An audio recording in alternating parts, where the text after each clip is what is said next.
வணக்கம். கோரக்க சித்தராசியுடன் சைல்டு பிசியோவிலிருந்து உங்கள் இயல்முறை மருத்துவர் ஐயப்பன். ஆஃப்டர் டெலிவரி வரக்கூடிய மதர்ஸ் கிராம்பை பற்றி தான் இன்னைக்கு பார்க்க போகிறோம். கருப்பையானது ஒரு மாதிரி டைட்டாக இறுக்கமாகும்.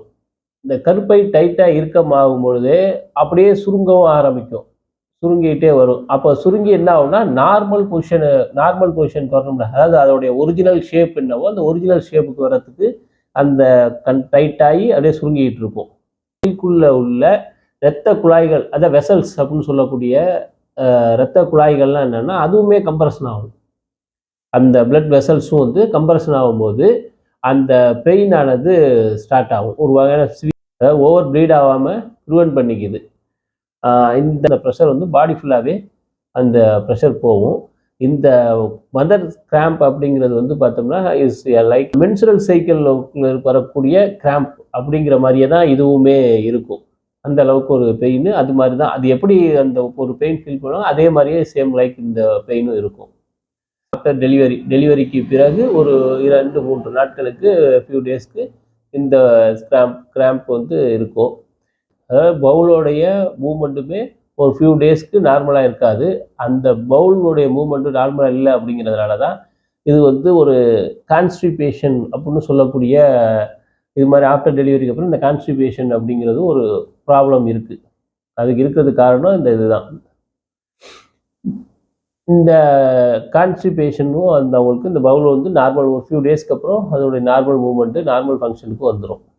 அதுக்கப்புறம் அது இதே மாதிரி வந்து சம் இன்ஃபெக்ஷனுமே அந்த ஆஃப்டர் டெலிவரிக்கு அப்புறம் some infection, urinal tract infection, இது மாதிரி சம் இன்ஃபெக்ஷன் வரும். சிவியர் பெயின் இருக்கும், கான்ஸ்டிபேஷன், ஹெட்டேக்கு, அப்டோமன் பெயின், அடுத்து டைஜஷன் ப்ராப்ளம், இது மாதிரிலாம் நிறையா இருக்கும். இதே சிசேரியன் பண்ணுறாங்க அப்படின்னாலும் அவங்களுக்குமே வந்து இந்த பெயின் வந்து உண்டு. ஏன்னா வந்து இந்த யூட்ரஸ், அந்த கருப்பை வந்து ஒரு நார்மல் ஸ்டேஜுக்கு போகணும் அப்படின்னா அதோடைய ப்ராசஸிங் என்னவோ அது வந்து நடந்தாகும்.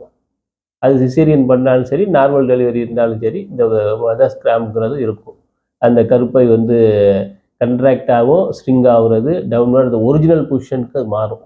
அப்படி மாறும் பொழுது அந்த பிளட் வெசல்ஸில் கம்ப்ரெஷன் இருக்க தான் செய்யும். இது சிசேரியன் பண்ணாலுமே இந்த ப்ராப்ளம் இருக்கும். இந்த மதர்ஸ் கிராம்பை வந்து எப்படி வந்து ஃப்ரீ பண்ணிக்கிறது, இதுலேருந்து எப்படி வெளில வந்துக்கிறது அப்படிங்கிறதுக்கு ஒரு அக்கு ப்ரெஷரில் சில பாயிண்ட்டுகள் நான் சொல்கிறேன். இந்த பாயிண்ட்டை நம்ம ஸ்டிமுலேட் பண்ணிங்கன்னாவே அதோடைய பெயின் எல்லாமே வந்து அதோடைய சிவியாரிட்டி, அந்த பெயின் எல்லாத்தையுமே குறைச்சிக்கலாம். அந்த கருப்பை வந்து நார்மல் பொசிஷனுக்கு வந்துக்கிட்டு இருக்கும், பெயின் இல்லாமல் வந்துக்கிட்டு இருக்கும். அதோடைய பெயினை குறைச்சிக்கலாம். பிளட் வெசல்ஸோடைய அந்த கம்ப்ரெஷனையுமே குறைச்சிக்கலாம், பெயினை ரெடியூஸ் பண்ணி. உச்சந்தலையில் கிளாக் வாய்ஸ் 30 ரொட்டேஷன் பண்ணுங்க, கொஞ்சம் அழுத்தி. எங்கன்னா மீடியல் மேலியோலஸ்லேருந்து 4 ஃபிங்கர் வச்சா அப்புவெல்லாம் வந்து ஒரு பாயிண்ட் இருக்கும். மீடியல் அது ஒரு பாயிண்ட்டு. ஃபஸ்ட்டு டோவும் செகண்ட் டோவும் சேர்ற இடத்துல ஒரு பாயிண்ட்டு, அந்த பாயிண்ட்டையும் நோட் பண்ணிக்க. அடுத்த போது இப்போ 3வது பாயிண்ட் என்ன அப்படின்னா, அந்த கட்டை விரலும், அதாவது ஃபஸ்ட்டு டோவும் செகண்ட் டோவும் சேர்ற இடத்துல உள்ள பாயிண்ட்லேருந்து 3 ஃபிங்கர் வந்து அப்புவேடாக வைங்க. அப்புவேடாக வச்சோம்னா அந்த அதே லைனில் மேல் நோக்கி வந்தோம்னா 3வது பாயிண்ட்.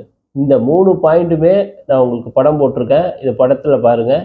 இதில் இப்போ விளக்கமும் சொல்லியிருக்கேன். இதை வச்சுக்கிட்டு இதை நீங்கள் அக்குபஞ்சரில் ஒரு 30லேருந்து 60 ரொட்டேஷன் கொடுக்கலாம். 30 ரொட்டேஷன் கிளாக் வாய்ஸும் 30 ரொட்டேஷன் ஆன்டி கிளாக் வாய்ஸ் ரொட்டேஷனும் பண்ணுங்கள். இதை பண்ணி வந்தாலே இந்த மதர்ஸ் கிராம்ப் அப்படின்னு சொல்லக்கூடிய இந்த கிராம்பை இல்லாமல், பெயின் இல்லாமல் ரொம்ப ஃப்ரீயாக நம்மளுடைய லைஃப்பை மூவ் பண்ணிக்கலாம். கிராம்ப் அப்படிங்கிற பெயின் வந்து ஆஃப்டர் டெலிவரிக்கு அப்புறம் உள்ள பெயின் இது. இந்த பெயினை ஃப்ரீ பண்ணுறதுக்கு இந்த 3 பாயிண்ட்டையுமே தொடர்ந்து ஸ்டிமுலேட் பண்ணிங்கனாவே இந்த பெயின்லேருந்து வெளியே வந்துடலாம். இதை தொடர்ந்து செஞ்சு பாருங்கள். இதோடைய பலன்களையும் இதோட பயன்கள் என்ன உங்களுடைய கமெண்டில் தெரிவிங்க. உங்களுடன் இணைந்திருங்கள் ஐயப்பனுடன். நன்றி, வணக்கம்.